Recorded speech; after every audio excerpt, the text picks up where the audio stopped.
Qu'est-ce qui pourrait bien faire rechuter les marchés? Il y a des raisons objectives, sérieuses. On a cherché à les lister pour vous. Bonjour Eric Lewin. Bonjour David. Rédacteur en chef de publication Agora. Alors encore une fois, les marchés ont semblé reprendre un petit peu leur souffle ces derniers jours. Le coup de tabac semble un petit peu derrière quand même, si c'est un petit peu. Relativement stabilisé. Mais malgré tout, il y a cette offensive, encore une fois, protectionniste du président Trump. Encore une fois, on ne va pas se placer dans le scénario du pire, mais si l'escalade verbale devait s'amplifier, est-ce que les marchés pourraient de nouveau dérailler? Parce qu'on a le sentiment, malgré tout, qu'on n'en est pas encore là. On attend aujourd'hui le discours du président Trump pour nous dire exactement là où il veut aller sur ses droits de douane. On parle quand même d'exemption peut-être pour le Canada, pour le Mexique. Il n'est pas un peu en train de rétropédaler, donc ça invalide quelque part cette raison qui pourrait faire dérailler les marchés, à savoir aller plus loin dans l'escalade et les mesures protectionnistes. Si vous voulez, ce qu'il faut savoir quand même, c'est que les marchés sont très nerveux. Mardi soir, on a appris la démission de Gary Cohn, qui était le principal conseiller économique de Donald Trump, ancien de Goldman, et la bourse de New York a perdu 2%. C'était à minuit, minuit et demi. Vous savez, il y a des contrats futurs, des contrats qui permettent de refléter l'indice. Ça a perdu 2%. Donc il y a quand même beaucoup... C'est qui, on rappelle Gary Cohn, en fait? C'est le principal conseiller économique de Donald Trump, ancien de Goldman Sachs, très grand banquier d'affaires. Et qui était remonté contre ces mesures protectionnistes. C'est un peu la caution morale et économique de Donald Trump. C'est-à-dire que Donald Trump est entouré de fous furieux. Lui, c'était un peu la caution morale, c'était un peu l'establishment. Donc sa démission a fait beaucoup de mal. Pour l'instant, ça a l'air de se calmer sur les marchés.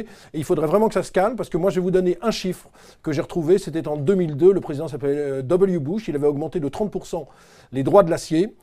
Eh bien, l'euro avait gagné en 4 mois 15%. Alors, imaginez-vous si Trump prenait des mesures très restrictives, on pourrait avoir un choc sur l'échange, un choc sur l'euro, c'est-à-dire qu'un euro qui irait au-dessus de 1,30, et là, franchement, les marchés actions pourraient vraiment fortement baisser, parce que pour l'instant, ça tient à 23, 24, il n'y a pas de grosses difficultés sur les marchés actions, mais si vraiment l'euro montait fortement, ça serait un peu dramatique, on aurait vraiment des marchés en forte baisse. Donc, attention quand même, Trump est quand même imprévisible, il ne faut pas oublier quand même qu'il y a des élections du mid-term qui auront lieu en novembre prochain, que Trump a quand même envie de rasséréner sa base. Sa base, c'est qui? Ce sont quand même les petits blancs qui sont dans l'industrie, qui ont beaucoup été choqués par les fermetures d'usines, les délocalisations. Donc cette mesure très politique. Ben oui, donc peut-être qu'il envoie aussi un signal à ces gens-là, parce qu'il est évident que sa majorité au Sénat ne tient qu'à un fil, 51 sénateurs républicains, 49 démocrates. Si jamais il perdait la majorité au Sénat, si jamais c'était plus compliqué à la Chambre des représentants, il y a toujours en filigrane une procédure d'impeachment autour de Trump avec sa collusion avec la Russie. Bref, on n'est plus seulement, David, sur le terrain économico-financier, on est aussi sur le terrain politique, et peut-être que Trump va abandonner les marchés financiers en se disant c'est pas grave finalement s'ils baissent, pourvu que je rassure ma base industrielle et ma base électorale. Donc attention quand même, parce que rien n'est joué dans ce dossier. Ouais. Vous me dites qu'il est imprévisible, Donald Trump, mais il n'est pas imprévisible encore une fois, sur les droits de douane, sur les taxes à l'importation, parce qu'on ne peut pas être surpris par ce virage protectionniste. C'était dans son programme. Après, personne ne pensait qu'il irait jusqu'au bout, mais ça, c'est encore une autre histoire. Oui, non, c'est sûr que personne... Pour l'instant, il n'a pas été jusqu'au bout, parce que pour l'instant, il n'y a rien. Ouais. Mais ces paroles font peur. À un moment, Wall Street, si vous voulez, quand il y a eu une guerre fiscale, il a fortement baissé. En fait, il y a 3 guerres. Il y a la première guerre, c'est la guerre d'échange, le dollar a baissé. Il y a la guerre fiscale. La guerre fiscale, ça n'a pas fait grand-chose, au contraire, ça a fait monter Wall Street, parce qu'on s'est dit que les entreprises américaines... La guerre fiscale, il faut expliquer, c'est le fait de baisser fortement baisser le les taux d'impôt sur impôts, les sociétés. alors que les autres pays ne le font pas. Donc il y a un avantage concurrentiel pour les entreprises aux États-Unis. Et puis le problème, c'est que si on rentre dans une guerre commerciale, c'est plus du tout la même chose. Donc pour l'instant, Wall Street a applaudi. Je vous rappelle que quand Trump a été élu, l'indice Dow Jones valait 18 000, on est monté jusqu'à 25-26 000. Là, on a un peu rebaissé. Donc, pour l'instant, Trump a encore la faveur des investisseurs, mais ça peut très vite se retourner. Et vous avez vu quand même que la semaine dernière, la réaction de New York, de la bourse de New York, a été très, très violente. Donc, attention, pour l'instant, on est encore dans les paroles. Il y a aussi en ce moment le 7e round de l'ALENA entre le Mexique et le Canada qui est en train de se négocier. Ouais. Peut-être qu'il veut aussi faire pression sur le Mexique et le Canada.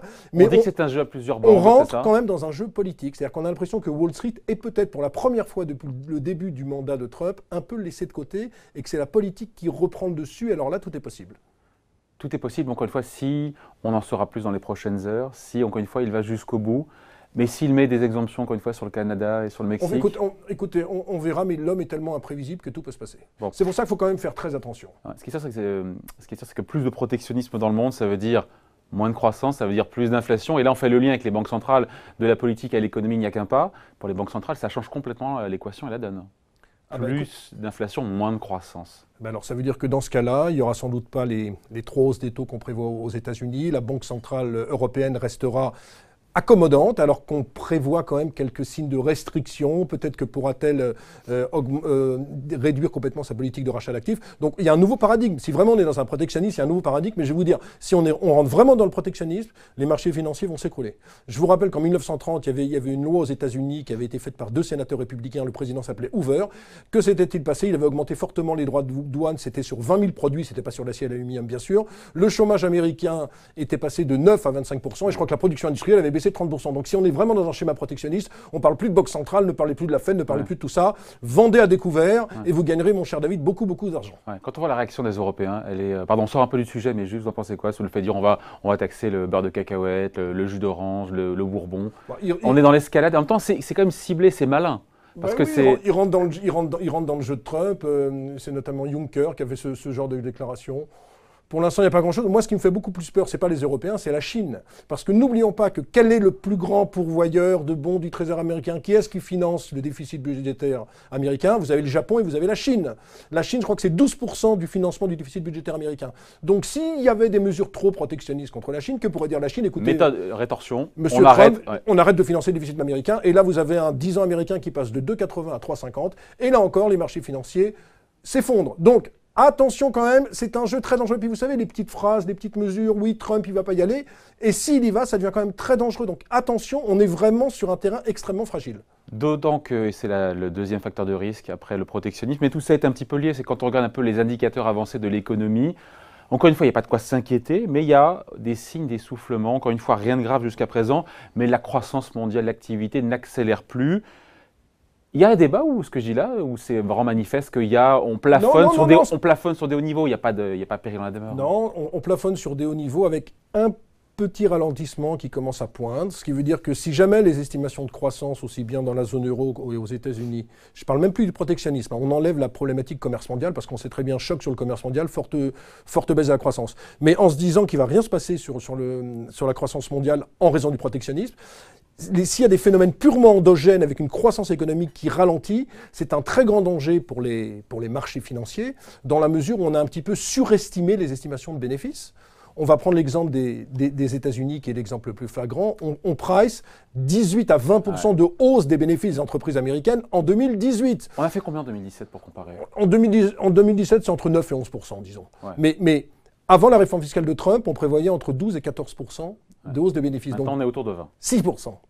Donc, si on revenait vers 15%, eh bien, les indices américains sont survalorisés. C'est-à-dire que si vous avez 5 points de croissance des bénéfices en moins, ça veut dire que les marchés sont trop chers par rapport à l'estimation de bénéfices. Et là aussi, vous liez les deux facteurs de risque. Encore une fois, s'il y avait ralentissement sur la croissance mondiale, effectivement, ça aurait un impact sur les bénéfices qui sont peut-être surestimés. Surévalués. Et c'est le problème. Et vous avez vu que la publication de résultats qu'on a eu notamment en Europe, où on voit entre 12 et 14% cette année de hausse des bénéfices, à part Airbus ou LVMH qui ont vraiment fait des très belles publications, tout le reste, alors qu'il y a eu de bonnes publications, soit c'était des petites hausses, soit c'était vraiment de fortes baisses. Je pense à Valeo, je pense notamment aussi à Lafarge. Bref, il faut faire très attention parce qu'on a des marchés un petit peu chers. Ouais. Sauf que, encore une fois, on attend 20% de hausse des bénéfices 18 aux États-Unis sur le Standard & Poor's 500, mais en France, en Europe, on attend moins que ça. On attend 9 ou 10. Ça reste jouable. Mais moi, je crois que David, le problème ne viendra pas de l'Europe mais des États-Unis. Je crois que c'est surtout un fort ralentissement américain après 10 ans de croissance qui pourrait faire basculer. Mais bien sûr. Et on aurait pu, encore une fois, on aurait pu avoir cet échange il y a un an, on aurait dit exactement la même chose. Sauf qu'il n'y avait pas des estimations de bénéfices à ce point-là. Il y a un an, Trump, on disait qu'il ne fera jamais sa réforme fiscale. On était à 10-11% de hausse. Là, et puis il y a un an, le Dow Jones n'était pas à ce niveau-là. Donc on a un Dow Jones qui a fortement monté, des prévisions d'estimation de bénéfices qui ont fortement monté. Si les prévisions d'estimation de bénéfices sont revues à la baisse, eh bien le Dow Jones baissera. Enfin, c'est assez mécanique. Quand on raconte ça, on a l'impression d'être à l'école primaire. Vous liez ces trois facteurs, protectionnisme encore une fois, début de ralentissement économique et bénéfices surestimés. Les trois sont liés ou uniquement le 2 et 3 sont liés? C'est plutôt le 2 et 3. Et puis il y a un élément dont je n'ai pas tenu compte aussi, c'est que les banques centrales soient un peu en retard par rapport à l'inflation. C'est-à-dire qu'on se rende compte que finalement... Il y a un gros débat là-dessus, sur l'inflation. Plein de gens vous diront qu'il n'y a pas d'inflation. Oui, d'accord. Mais imaginons que l'inflation américaine reparte fortement comme on l'a vu le mois dernier. et que les banques centrales, la Banque centrale américaine, on saura demain. On saura demain avec les chiffres du chômage, soit en retard, on peut avoir un très gros risque sur les marchés, c'est-à-dire qu'on se rend compte que la Fed court après l'inflation et donc augmente les taux alors qu'elle aurait dû le faire beaucoup antérieurement. Donc il y a aussi cette problématique. Donc sur les marchés, il n'y a pas de panique à avoir, mais il faut rester très vigilant. En tout état de cause, ce qui est sûr, c'est que ça va être une année de très forte volatilité. Ça c'est sûr, et qui pourrait être accentué, on finit là-dessus, si, encore une fois, en attendant les prochaines heures, Donald Trump souhaitait aller jusqu'au bout, encore une fois, sur ses importations, sur ses droits de douane, sur les importations d'acier et d'aluminium. Là, on aurait forte volatilité, marché en forte baisse. Parce que franchement, je ne vois pas du tout les marchés monter avec un protectionnisme qui revient dans le monde.